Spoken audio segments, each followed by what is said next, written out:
What do you do when you've used all of your favorite colors and you've worked them all the way down to teeny tiny little nubs and you have a bunch of other beautiful colors in your set that are full pencils that you've never touched?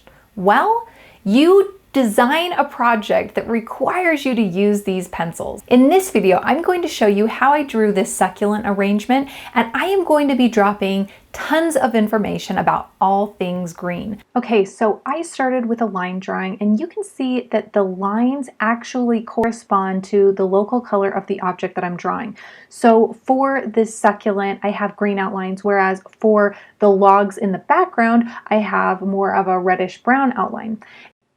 After I have those proportions established throughout my entire composition, I come in and start building up the base layer with a thin to moderate amount of color. And throughout this phase, I'm trying to use as few colors as possible. So I don't have 25 different greens out. Instead, I have maybe 4 or 5, which include a lime green color, a bright yellow, a more muted gold tone, some reddish browns and purples for lowering the intensity of those colors, and then maybe a lighter color for blending. And you'll see those colors throughout this phase of the drawing.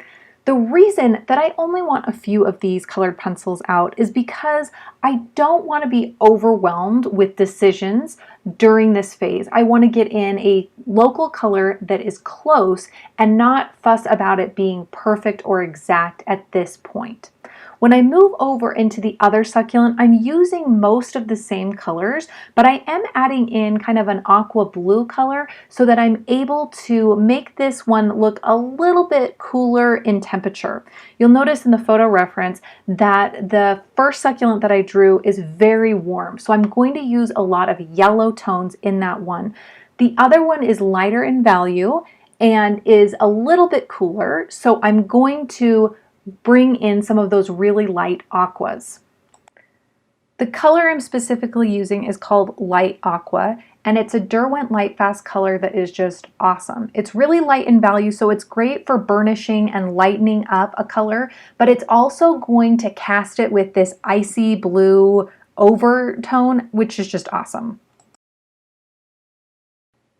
You'll notice that my base layer that is throughout my entire composition isn't super heavy. I haven't done any burnishing at this point, and just as a note, burnishing refers to using a lot of pressure to blend the colors together. You can see a lot of white coming through, and the way that I get rid of that white is by blending with solvent. I have a video that walks you through just about everything that you need to know about solvent. So if that is of interest to you, make sure that you check that out. That will be linked in the notes below.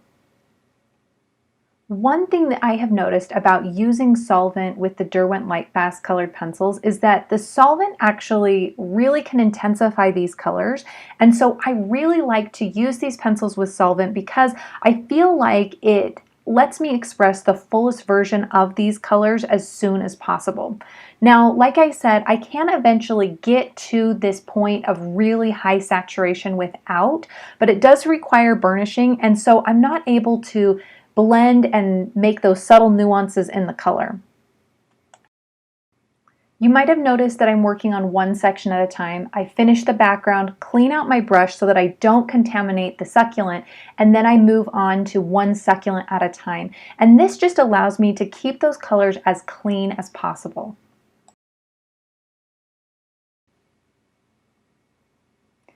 After letting that solvent dry for 20 to 30 minutes, I can come back on top of it with colored pencil.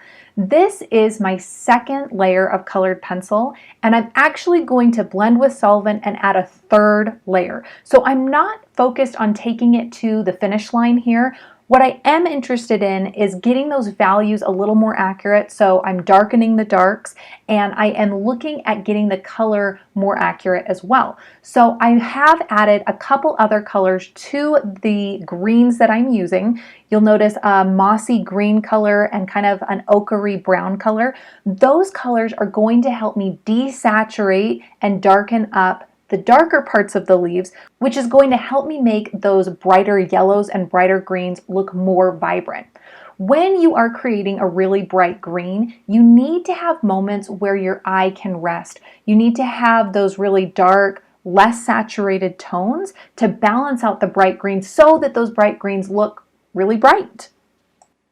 Another important tip that I would give to you is that you build up the background at the same time that you're building up your subject. Here I am really laying in those dark values of the log behind the succulent, and that is allowing me to read the colors and values in that succulent accurately. If these were still against a white background, it would be a lot harder to judge if these greens were bright enough, dark enough, light enough, etc. When I begin working on the second succulent, I am using some similar colors, but I'm really paying attention to how these greens are different than the greens in the first succulent. One thing that I noticed is that it's cooler. So in the shadows, I'm using a more emerald tone that is more of a blue-green than the yellow greens that I used in the first succulent. And those yellow greens look kind of like a brownish, ochre color when they're a darker value yellow green. One thing that I would like to draw your attention to is that my pencils are really sharp and I am working in a small area at a time. I'm building up the dark greens with those emerald colors and a couple of the colors that I used in the other succulent, and I'm working pretty much one leaf or petal, I don't know exactly what those are called, at a time. And this allows me to get my colors pretty accurate, and then I can repeat this formula in the other petals as well. In this particular succulent, if you look at the photo reference, the underside or the inside of these petals are a lot darker than the top side, and that's just because of the light source and the way that it hits it. So I'm saving my lighter value greens like those lime colors and those aqua colors for the outer surface of the succulent. One difference you might notice from that first layer of colored pencil to the second layer of colored pencil is that I am using more pressure. And this is evident in that my drawing board is moving around a little bit more as I work on these petals. I try to keep it as still as possible while I'm filming, but that added pressure does kind of shift and move it. And as you build up more colored pencil, you're going to add more and more pressure with each subsequent layer. By the time I'm on my third layer, I'm pressing really hard, much harder than a traditional handwriting pressure. I'm not using nearly as many greens in this succulent. This particular plant has gone a lot more towards the blue family than even just the blue-green family. But whenever I find a moment that this blue is shifting more into a green space, I'm noting that, and I'll show you a couple here and here.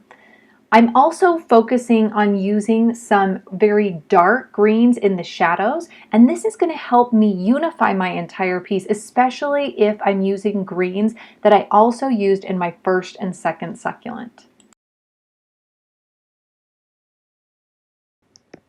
So now I am in my third and final layer, and I like to organize my drawings into a first, second, third layer, which helps me know how hard I should be pushing and how focused I should be on getting the colors perfect and accurate.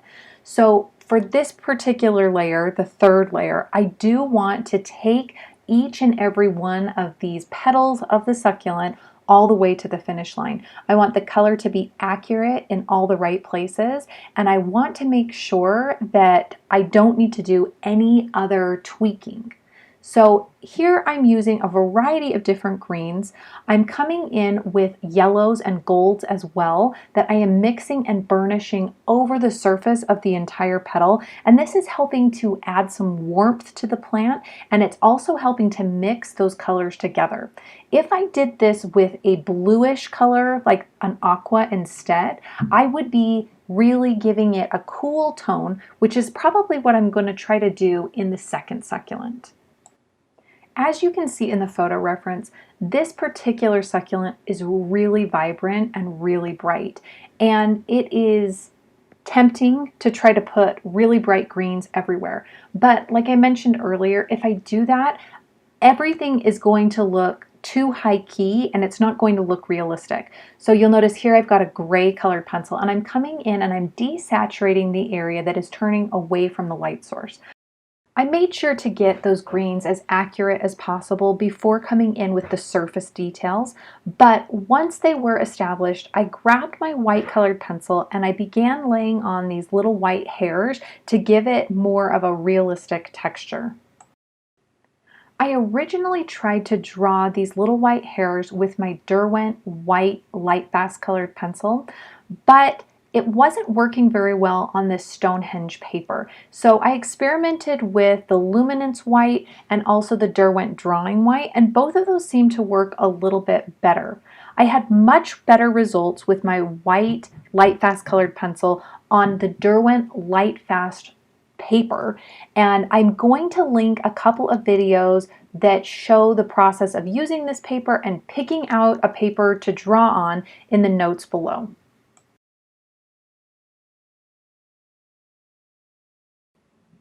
Although I am drawing 3 succulents that are all green, these are 3 different plants and my approach and strategies are changing and altering to accommodate the differences in each of these forms. One of the differences that I noticed right away in this particular succulent are that its leaves are kind of bowed in, creating these really nice curves on the outer edge of those leaves or petals.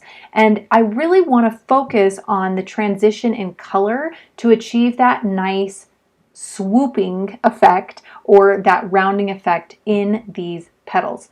So here what I'm doing is I am burnishing with white. I'm adding a lot of pressure with my Derwent drawing pencil, which is not a Lightfast pencil, but it is a waxier pencil, and I'm able to blend my colors with more pressure using this pencil.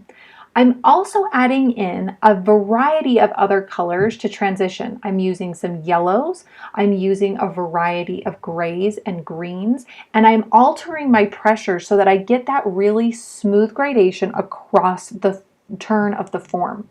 And again, that white is just used to burnish everything out. With a lot of pressure, I'm able to blend all these colors together really seamlessly. I'm also able to take colors like this green gold color and do a very light glaze over the top to kind of unify that color together. This third and final pass of color is when I want to get my colors really accurate and when I really want to focus on the surface texture. And as I mentioned, the surface texture on this particular succulent is very smooth as compared to that hairier texture on the first succulent. But when I move into the final succulent, the texture and the surface quality changes again. In this blue succulent, I'm noticing that there are some of these leaves or petals that are starting to deteriorate. They are getting older around the edges, so I'm adding in more browns and some more reds and violets that are deeper in color, or deeper in value rather, to really push the texture in that area. I'm also using a lot of burnishing in this particular succulent because this is another one of those smoother, waxier looking ones, and I really like achieving that texture with a lot of pressure with my colored pencils. But I don't bring that amount of pressure in until I'm pretty sure about the shape that I am drawing and the general color that I'm drawing, because it is really hard to change and modulate a color that already has a ton of colored pencil material down on it. Now that we're zoomed in a little closer, you can see some of those marks and that weathering that is on the inside of those succulent leaves. And I am achieving this texture by adding in some dark browns and dark greens, and then I'm burnishing over the top with a lighter color to really blend it out. Because I approached this drawing in layers where I completed an entire layer before moving on to the subsequent layer, I was really able to build up a nice cohesion within these succulents. But as I came towards the end, I realized I didn't really love that hot pink purple background. And so I went back to my photo reference, I popped it into Photoshop, I deleted that space in the background, and I started playing around with different colors that could go back there.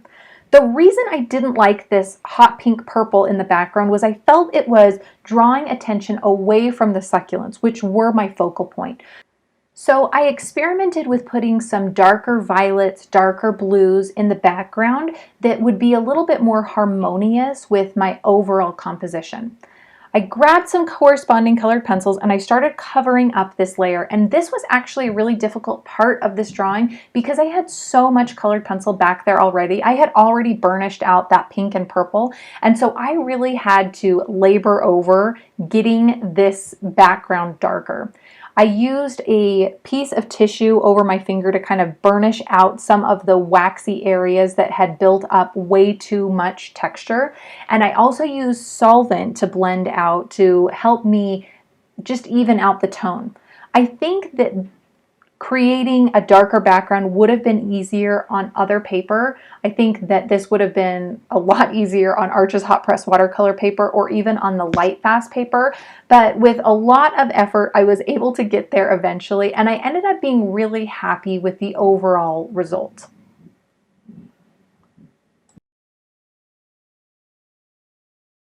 If you liked this video, I'd love it if you gave me a thumbs up. Thank you so much for taking the time to watch this video. I really appreciate you stopping by, and I can't wait to connect with you again soon.